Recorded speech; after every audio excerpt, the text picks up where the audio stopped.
اون مست و مستانه دور از چومان یگانه و بیگانه تا کوه دامن گشاییم شانه به شانه زیر دارم سبزه سر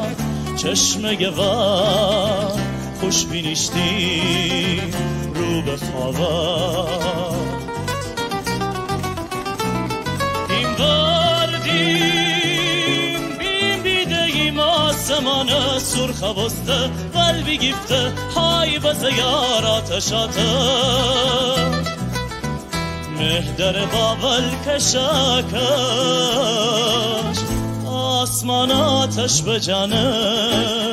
اون مگر از عاشقانه نازنین ابو گفتم اون می امید سوی آینه داره تیروی آفتاب خیزانه آفتاب خیزانه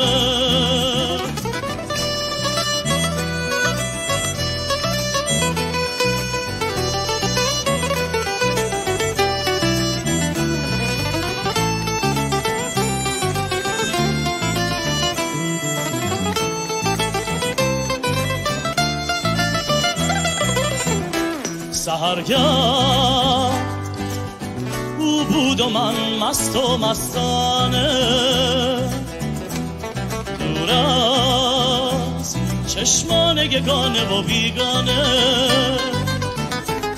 رفتیم تا دامن کوه شانه به شانه روی سبز پای چشمه نزد دلبر خوش نشستم رو به خوابم بنهادیم چهره بر هم آسمان را شعله بر دامن فتادان مهنه دادان آتش آتش شعله با مه در کشاکش